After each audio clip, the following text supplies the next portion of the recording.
কয়দিন হইছে মাইয়া খালি এটা এটা খাওয়ার লেগে এই পরিমাণ জ্বালায় ও 2 দিন ধরে কইতাছে হ্যাঁ পিৎজা বানায় খাওয়াইতাম। তো চিন্তা করলাম একটা পিৎজা কিনে নেই খাওয়াই, আবার কিনতে যাই চিন্তা করলাম মোমা গোমা একটা পিৎজার যেই পরিমাণ দাম, এই টিহাদা যদি আমি ঘরে খরচা করি ঘরের সকলতে পেট বইটা খাইয়াও আমারও আরও কয়টা টিহা বাচ্চা যাইব। তো যেরম চিন্তা করছি সেরম নেমে পড়ছে আজকে বানানোর লেগে। আমি পিৎজা বানাবো লগে আপনাদের লগে শেয়ার করবো আমি কেমনে পিৎজা বানাই। ভিডিওটি ভালো লাগলে অবশ্যই শেয়ার করে সাথে থাকবেন। যাই হোক, প্রথমে লয়ে লইছি 3 কাপ ময়দা। আমার ঘরের মানুষ যেই কয়জন 4জন আছি আমরা 3 কাপ ময়দার পিৎজা আমগো মোটামুটিভাবে হইয়া যায়। তো আপনাকে মানুষ বুঝে আপনারা কম বেশি নিয়ে নিতে পারবেন, সমস্যা নাই। আমি 3 কাপ ময়দার লেগে নিয়েছি 3 চা চামচ চিনি, পরিমাণ মতো লবণ, আর দিয়েছি 3 চা চামচ ইস্টের গুঁড়া। আমি এখানে ইনস্ট্যান্ট ইস্টটা ব্যবহার করতেছি, আপনারা আপনাকে হাতের কাছে যেটা পাবেন ওইটা ব্যবহার করবেন। তবে ইনস্ট্যান্ট ইস্ট ছাড়া যদি আপনারা বানান তাহলে আগে ওই ইস্টটা অবশ্যই অ্যাক্টিভ করে নিতে হইব। সেই নিয়ম অনুযায়ী আপনারা অ্যাক্টিভ করে তারপর বাকি গুঁড়াটা গুলাইবেন। তো আমি ভালো মতো সবগুলা শুকনাগুলা যে গুঁড়া আসলো ওগুলো ভালো মতো মাখায় এখন একটু কুসুম গরম পানি দিয়া মধ্যে একটা ডো তৈরি করে নিব। তো আমি এটা অফ ক্যামেরাতেই করে নিচ্ছি, যেহেতু এক হাতে আসলে এইভাবে ডো করা যায় না। আমি একটু টাইট ডো করছি। আপনারা যদি সফট খাইতে চান পাউরুটিটা বা রুটির যে অংশটা তাহলে আর একটু নরম করতে পারেন, কিন্তু আমার কাছে এটা একটু ক্রিস্পি ভালো লাগে, যার জন্য আমি একটু টাইট গোলা করছি। এখানে ভালো মতো চারদিকে তেল মাখায়, পাত্রসহ তেল মাখায় একটা ঢাকনা দিয়া ঢাইকা রাখবো। রান্নাবান্না আমি সবসময় সহজ সরলভাবে করতে পছন্দ করি। এই যে দেখেন ফুটা ডাকমুখি দিয়ে হাতের কাছে একটা লেবুর মুখা ছিল, লেবুর মুখা দিয়ে ঢেকে দিলাম। আজকে আমি টপিংসে ব্যবহার করব চিকেন, সেই সাথে নিয়ে নিয়েছি টমেটো, পেঁয়াজ আর রসুনগুলো বাকি রান্নাতে ব্যবহার করবো, দেখতেই পাইবেন। আর সেই সাথে ফ্রিজে ছিল চিকেন সসেসটাও বের করে নিছি। আর মোজারেলা চিজ আগের যতটুকু ছিল ওটাতে হবে না, আর একটা বাইর করে নিলাম। সেই সাথে আজকে ব্যবহার করবো স্লাইস চিজটা অত দরকার না, কিন্তু আমার ফ্রিজে ছিল ভাবলাম খাই। আর বাটার রান্নার জন্য লাগবো। তো এখানে আমি বাটারের মধ্যে রসুন কুচি ভালো মতো শ্যাডো ফ্রাই কইরা ওটার মধ্যে দিয়ে দিব পেঁয়াজ, আর দিয়ে দিব সেই সাথে একটু আদা বাটা।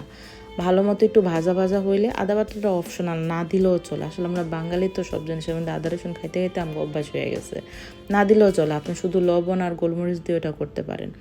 তো লবণ দিয়ে দিলাম, গোলমরিচ দিয়ে দিলাম। এখন আর একটু ভাজা করে নিয়ে দেবো। সেই সাথে দিয়ে দেবো অরিগানোটাও আমার কাছে অপশনালি মনে হয়। আসলে এটার কোনো এক্সট্রা টেস্ট বা ফ্লেভার আমি বুঝি না, কিন্তু তারপরে সবাই বলে যে পিৎজাতে অরিগানোটা দিলে নাকি ভালো একটা ফ্লেভার আসে।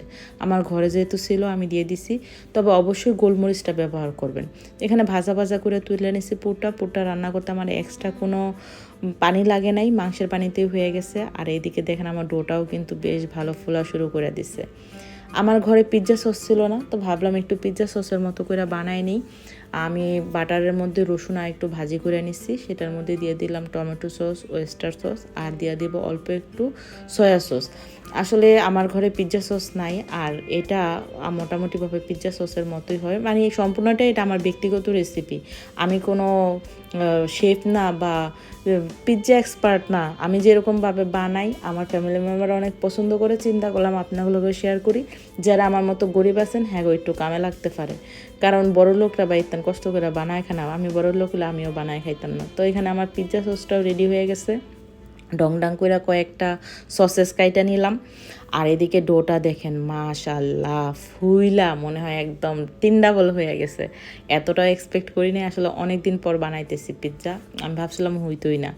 যাক মাশাল্লাহ ভালোই হয়েছে। আসলে রান্নাবান্না হচ্ছে একটু সাহসের ব্যাপার, সাহস করে ফেলাইবেন। আর যেটা করতেছিলাম, যদি বড় লোক হন ভাই টাকা পয়সা কামাইবেন কি লেগে, কষ্ট করে ঘরে গুতায় বানায় খাওয়ানোর লেগে কোনো দরকার নেই। দোকানে যান, অর্ডার দেন, বাসায় না দিয়ে যাবো, কিনা খায়া বয়ে থাকেন। আমার মতন ঘুরি বলে আর কি করার আছে।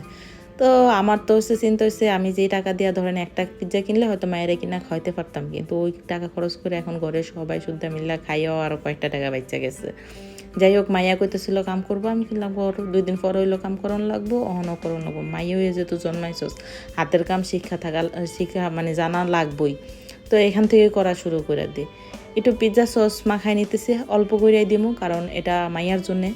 প্রথম পিৎজাটা মায়ের জন্যই বানামো। আমার ফ্যামিলিতে যেটা হইতো, আমি যখন ছোট ছিলাম প্রথম খাবারটা আমাকে কখনোই খাইতে দিত না, কারণ আমি সংসারের বড়। আমাদের গ্রাম অঞ্চলে একটা প্রবাদ আছে যে প্রথম সন্তানে কখনো প্রথম খাবারটা দিতে হয় না, দ্বিতীয়টা দেওয়া যায়। যার জন্য আম্মু কখনো প্রথমটা আমারে কোনো সময় খাইতে দিত না, এতে নাকি অমঙ্গল হয়। তো সত্যি মিথ্যা জানি না, কিন্তু আসলে আমার মেয়ের ক্ষেত্রে এই জিনিসটা আমি কোনো সময় মানি নাই বা আমার মনেও থাকে না। আর যার জন্য দেখা যাচ্ছে যে ইচ্ছা করে বা অনিচ্ছা করে মেয়ের জন্যই প্রথম পিৎজা বা যে কোনো খাবারই আমি মেয়ের জন্য প্রথম বানাই।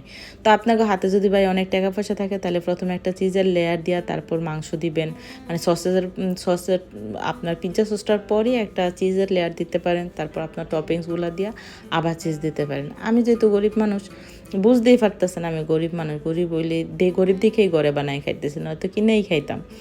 যাই হোক, আমার টপিংসে আজকে তেমন কিছুই ছিল না, যার জন্য পেঁয়াজ নিয়ে নিছি, ঘরে টমেটো ছিল, মানে আমার ঘরোয়া যা ছিল তাই দিয়ে নিছি।